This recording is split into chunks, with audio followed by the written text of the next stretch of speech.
Welcome to UFC World. Did the most confident champion in MMA history just quit after a single loss? Today, we uncover the shocking reality behind this sudden departure. We will break down his meteoric rise, the brutal knockout, and his final words.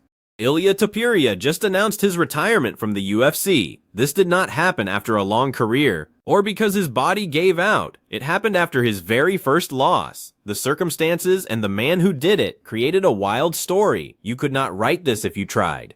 18 months ago, this man was completely untouchable. He was undefeated and held 2 belts. He finished Alexander Volkanovski twice, and then went up a weight class to dismantle Max Holloway. He was being discussed as a generational talent, alongside the greatest fighters ever.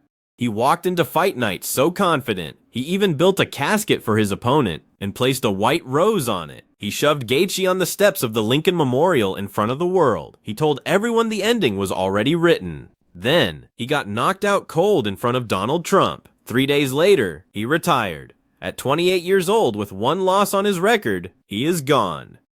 We have to understand what UFC 317 actually was before we look inside that cage. This was not a regular title defense or a routine main event. The UFC staged a major championship fight at a very specific venue chosen to carry massive political and historical weight. A sitting president was in attendance, and the entire world was watching. Ilya Topuria came into this fight undefeated at 17-0. He had not just won the featherweight title, he had finished Alexander Volkanovski, one of the greatest featherweights in history, twice, back-to-back.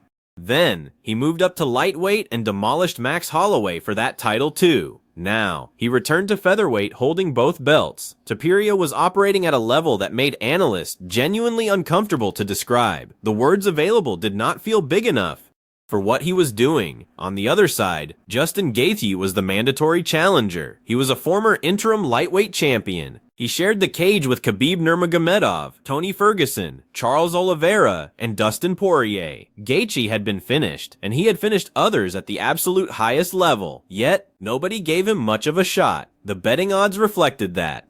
The commentary surrounding the fight reflected that too. Even the casual fan base treated this as a done deal. It was a question of when Topuria would finish him, not if. But here is where it gets interesting, because that backdrop set the stage for everything that followed.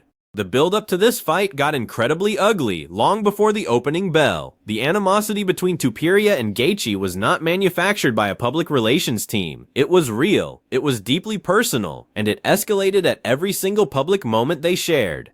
It all started at the original kickoff press conference. A month before the fight, Topuria and Gaethje were already clashing. Words were exchanged, and the energy in the room became immediately hostile. Gaethje took things to a very personal level quickly. He publicly called Topuria a gimmick, not a true fighter. To Gaethje, Topuria was just a performance assembled for cameras, rather than built for cages. Then, completely unprompted, Gaethje went after Topuria's divorce in front of rolling cameras and reporters. He said he understood why anybody would leave him. That was the moment the temperature in this rivalry went from heated to genuinely dangerous. Topuria's response was not verbal. It came in the form of a chilling casket stunt. He staged a prop funeral and placed a white rose on a box bearing Gaethje's likeness. It was designed for maximum humiliation. The message was clear. This is not a competition. This is an ending. And Topuria is the one holding the flower. Things finally came to a head at the final pre-fight press conference on the steps of the Lincoln Memorial. That location alone should have been a signal. Everyone involved wanted this moment to feel historic. What nobody expected was that it would become completely chaotic. During the face-off, Topuria shoved Gaethje. This was not a light tap. It was a violent shove. It was visible enough that Dana White reacted with immediate dismay, and his reaction was caught on camera. The UFC had spent significant resources organizing this high-profile press conference at a national monument, and their champion was shoving his opponent in front of everyone. Gaethje did not escalate physically, but he did not stay quiet. He looked at the view of the National Mall. He told Topuria to look at the beautiful view while acting like an animal. He called Topuria an emotional little animal. Later on, Topuria explained his reasoning.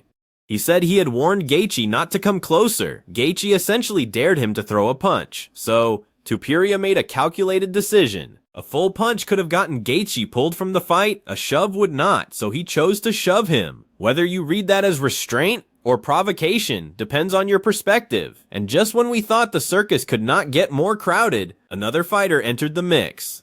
Heavyweight Josh Hockett was not even on the same portion of the card, yet he used the shared stage to fire a shot at Topuria's height.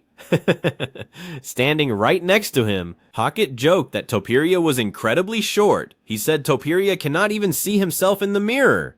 That unexpected moment added even more tension to an already explosive environment as we watched the chaos unfold. The stage was set, the hatred was real, and the crowd loved it. Topuria did not. By the time fight night arrived, Ilya Topuria had spent weeks telling the world that Justin Gaethje was already dead. He had a casket made, he placed flowers on it, and he shoved his opponent at a national landmark. He had absorbed every insult, every personal jab, and every size joke, and he had channeled all of it into absolute certainty that Saturday night would end with Gaethje's career in ruins. He had never been more sure of anything in his fighting life. The opening round was deceptive in the worst possible way for Topuria. He came out moving well, establishing range, and looking relaxed. He looked the way champions look when they believe the outcome is already decided. Gaethje was cautious, probing, and unwilling to overcommit early. The early exchanges told you exactly how Topuria wanted the fight to go. Controlled pressure, sharp counters, and the kind of calculated aggression that had dismantled world-class fighters before. And for stretches of that first round, it worked. Topuria landed clean, he looked fast, and he looked dangerous. He looked exactly like the fighter the world expected him to be. But here is where it gets interesting, and it became the turning point of the entire contest. Midway through round 2, Gaethje landed a right hand that snapped Topuria's head back. It was not a finisher, or a moment that stopped the fight, but it was the first time all night that Topuria looked visibly affected. More importantly, it was the moment that told Gaethje something the rest of the world had not yet registered. Topuria was hittable tonight. He was more hittable than he had been in any of his previous title fights. Gaethje, who built his career on absorbing punishment and finding a way to keep walking forward, did not waste the information. The damage accumulation phase of this fight happened quietly, and then suddenly, Topuria landed, but so did Gaethje. And while Topuria was accustomed to opponents wilting under his output, Gaethje was not wilting. He was calculating. He was waiting for the pattern he needed. It came late in round 2. Topuria loaded up on a combination, the kind of aggressive sequence he had used to finish opponents throughout his career. Gaethje timed it perfectly. He stepped in behind a straight right hand that landed flush on the button, and Topuria went down. Not a stumble, not dropped to one knee. He went down hard. The referee stopped it seconds later. There was no recovery window, and no dramatic scramble to the fence. Ilya Topuria, 17-0, the undefeated featherweight and lightweight champion of the world, was unconscious on the canvas. It happened in front of a sitting U.S. president and thousands of people who had genuinely believed they were there to watch a coronation. Justin Gaethje had just ended the most dominant run in recent UFC history, a total revelation. Now, here is where things get more complicated than anyone had time to process before the next wave hit. It was not just the loss. Everyone processes a loss eventually. It was something much more permanent. 3 days after the fight, Topuria broke his silence. He did not do it through a press release or through his management. He went directly to his platform, directly to his audience, and said exactly what was on his mind. He said, "I came into this sport to prove something.